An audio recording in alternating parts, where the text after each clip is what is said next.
इतिहास के पन्नों में 6 अगस्त 1945 के दिन को लोग याद करके आज भी सहम जाते हैं और उनकी आंखों के सामने मौत का मंजर नाचने लगता है। दरअसल ये वही तारीख थी जब अमेरिका ने जापान के हिरोशिमा शहर पर परमाणु बम गिराया था, जिसने लाखों लोगों को मौत की नींद सुला दिया था। इस पूरे हमले में 1,30,000 जापानी पुरुषों, महिलाओं और बच्चों की दर्दनाक मौत हो गई थी। अमेरिका ने लिटिल बॉय बम को जापान के हिरोशिमा शहर पर गिराया था। इस बम को P-29 बॉम्बर के चालक दलों ने गिराया था। अमेरिका ने इस बॉम्ब की टेस्टिंग पहले ही कर ली थी और फिर इसका इस्तेमाल जापान पर करने का फैसला किया।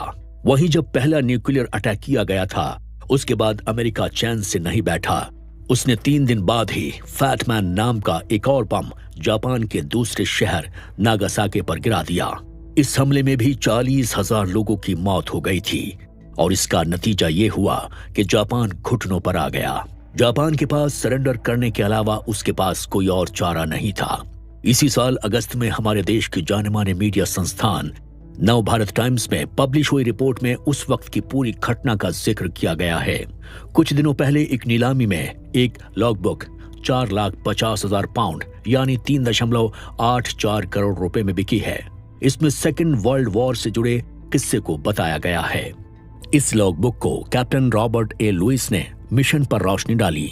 आपको बताना चाहेंगे कि कैप्टन रॉबर्ट ए लुइस उस प्लेन के को पायलट थे। लॉगबुक में कैप्टन ने बताया कि एग्जैक्ट उस दिन हिरोशिमा में क्या हुआ था। उन्होंने बॉम्ब के गिराए जाने के दृश्य को अब तक का सबसे भयानक धमाका करार दिया। कैप्टन ने लिखा, हमने कितनों को मार दिया। ऑनेस्टी से कहूं तो मेरे पास इसे बयां करने के लिए वर्ड्स नहीं हैं।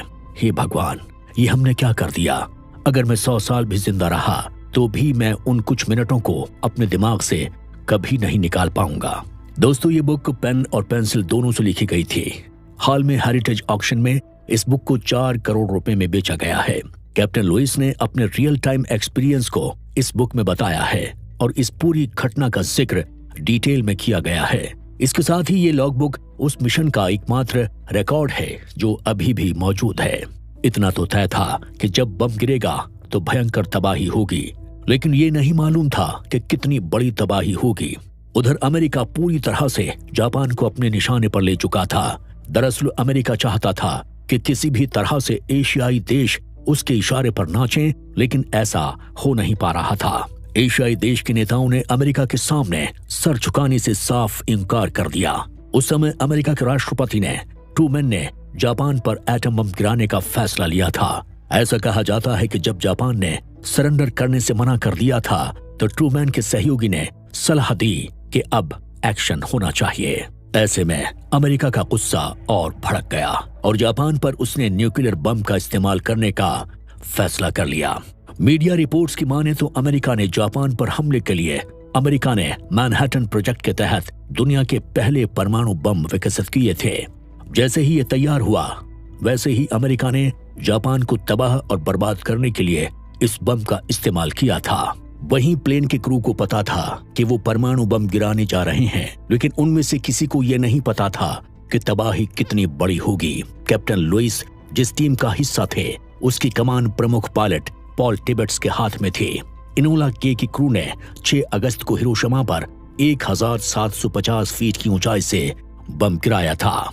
बम गिरते ही इस शहर पर मानो कयामत आ गई हो। देखते ही देखते 70% इमारतें पूरी तरह से तबाह और बर्बाद हो गईं। बम से विस्फोट हुआ था, उसके फौरन बाद 70,000 शिकार हो गए। इसके बाद तो इसका प्रभाव और ज्यादा घातक हुआ और लाखों लोगों के मारे जाने की बात भी सामने आई। इनोला गे की क्रू की माने तो मुझे विश्वास है कि जापानी हमारे लैंड करने से पहले ही सरेंडर कर देंगे, क्योंकि निश्चित तौर पर वो ये नहीं चाहेंगे कि हम इस तरह के परमाणु ऊर्जा वाले बम और गिराएं। उस वक्त लग रहा था अमेरिका के इस खतरनाक एक्शन के बाद जापान सरेंडर कर देगा, लेकिन ऐसा नहीं था, क्योंकि न्यूक्लियर अटैक के बाद जापान ने घुटने नहीं टेके। उधर अमेरिका सोच रहा था कि जापान के लिए ये एक्शन काफी होगा, लेकिन उसके लिए ये एक बड़ा झटका था, क्योंकि इतने बड़े एक्शन के बाद भी जापान सरेंडर करने के बारे में नहीं सोच रहा था। तब अमेरिका ने तय कर लिया था कि जापान को अभी मौत का मजा चखाना है। तो ऐसे में अमेरिका ने जापान के दूसरे शहर नागासाकी को अपने निशाने पर ले लिया। अमेरिका ने 9 अगस्त को जापान के दूसरे शहर नागासाकी पर दूसरा परमाणु बम गिराने में देर नहीं की। इस बम को B-29 बॉम्बर बॉक्सकार से गिराया गया था, जो इतिहास में सेकंड और अब तक का लास्ट न्यूक्लियर अटैक था। इस न्यूक्लियर अटैक के बाद जापान पूरी तरह टूट गया।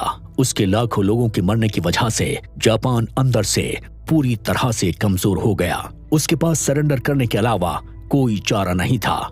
इसका नतीजा ये हुआ कि जापान ने 15 अगस्त को सरेंडर कर दिया। 2 बड़े शहर नागासाकी और हिरोशिमा पर बम गिरने के बाद वहां की स्थिति एकदम से भयानक हो गई थी।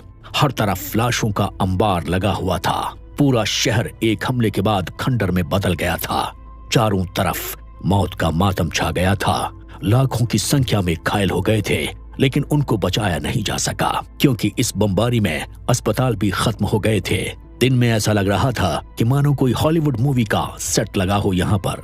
एक मीडिया रिपोर्ट्स बताती है कि अमेरिका ने जब जापान पर बम गिराने का फैसला लिया तब उसने वहां शहरों पर काफी रिसर्च की थी। इसके बाद तय हुआ था कि नागासाकी और हिरोशिमा पर ही बम गिराया जाएगा।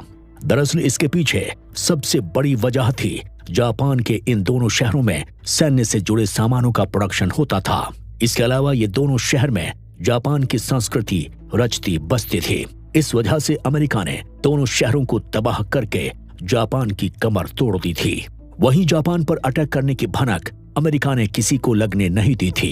अगर जापान को इसकी थोड़ी सी भी भनक लगती तो वो अमेरिका के दोनों जहाजों को मार गिरा सकता था। वहीं आपको बता दें कि 1944 से लेकर 1945 तक अमेरिकी हवाई हमले में 3,33,000 जापानी नागरिक मारे गए थे।